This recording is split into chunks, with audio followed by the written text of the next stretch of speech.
Naimbag nga oras yung amin gagayom ken kabsan sa baliman na parang itintay padanon iti karaytoy JCQ Online TV ken iti YouTube channel tayo at Joey Cordero Kiawit. Iti karita gundaway mga kaibigan ket inag ipadanon deti nagbalin nga blessings and inauguration iti isolation unit iti Marcos. Ito ipay mga kaibigan analukatan matan dagiti farm to market roads ang masarakan kariti dua nga barangay iti Marcos Ilocos Norte. Ditoy ket iti barangay Pacifico ken barangay Mabuti. Nga ito'y mga kaibigan ket nang dayawan ni Governor Matthew Marcos Manotok iti kinaaktibo ni Mayor Antonio Tony Mariano amang idaulo kadagiti taga Marcos Ilocos Norte.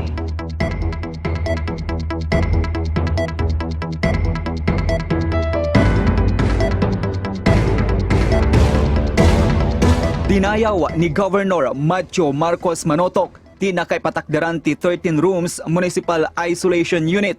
Adaytoy ket masarakan iti barangay Lydia anay ranta para kariti returning residents iti ili a Marcos. Iti karaytoy pananglablaban palaing ti COVID-19 pandemic ken naragsakan anang ibaga. Tauray awan pay tinapektaran ti mapagbutbutngan a sakit iti ili a Marcos ket ing kalikagum ni Mayor Antonio Mariano pakairamanan dagiti pada ng opisyales iti ilida tinang ipatakder ti maysa na pintas nga isolation unit. Mukhang talagang hinanap tong area na mukhang medyo virgin pa. And I'm very happy to be here on this occasion this morning with you. For I have not seen isolation facility like this. So a big congratulations po sa LGU ng Marcos. Kahit wala pang COVID case, no? Wala pa yata. They are taking the initiative and being very proactive. And surely, kahit tapos na po ang COVID, this building can be used for much good.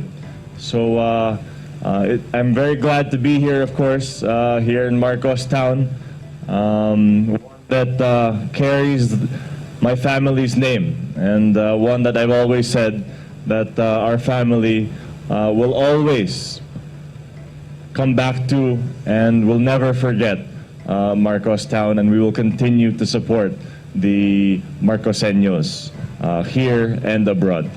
So congratulations again.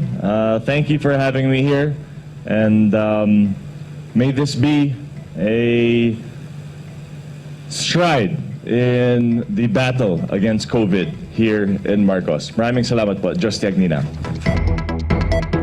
Tinagpuan ti pundo da ito isolation na po nga para COVID ket naggapo iti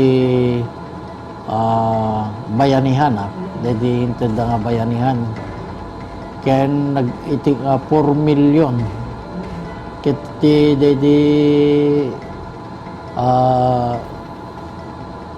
ken dati 2 million nga nayon di 4 million kasi 6 million amin di jay so nga nagapumot di 2 million iti 20% development fund.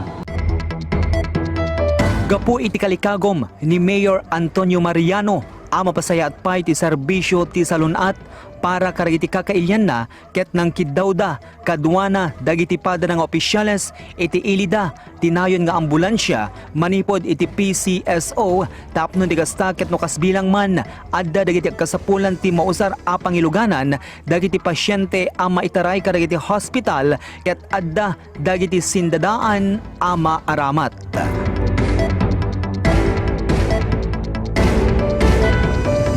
Sa bali a bangir, inatendaran pay ni Governor Manotok, iti pan nakalukat dagiti talo a farm to market roads, a masarakan, iti barangay Pacifico, ken barangay Mabuti, a dagitoy ket kinalikaguman ni Mayor Tony Mariano, a mapasayat pay dagitoy tapno di kasta, ket alisto a pagdalyasatan, dagiti kakailyanda.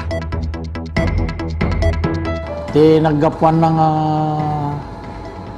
pundo da ito talo nga na katantiribon tatay aldaw ako kat agapo iti 7171 nasurok nga na isla nga kilometro DJ TV adat ti kabintara na po may sa kilometro dagiti adat ti barangay mabuti ket na surok na may tagay sa kami kilometro.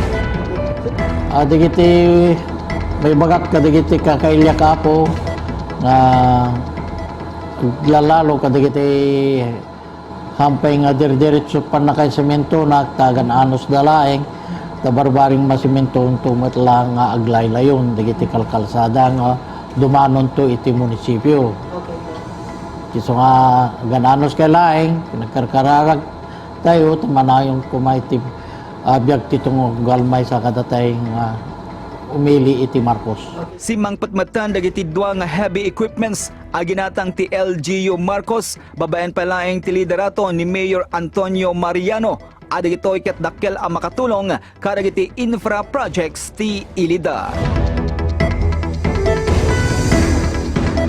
Joey Cordero Kiawit nagulat kung bago ka pa lamang sa aking YouTube channel at kung hindi ka pa nakasubscribe, mag-subscribe ka na at huwag kaligtaan na i-click ang notification bell upang sa ganun ay palagi po kayong manonotify kapag may bago pa akong video o content at huwag din kaligtaan na i-like o i-follow ang aking Facebook page na JCQ Online TV. Dito po kayo makakapanood ng mga local news, local features, local documentaries at mga iba't ibang vlogs mula sa Ilocos Norte, nearby provinces at mga iba't ibang lugar. Joey Cordero Kiawit sa YouTube at JCQ Online TV sa Facebook page. Maraming salamat po.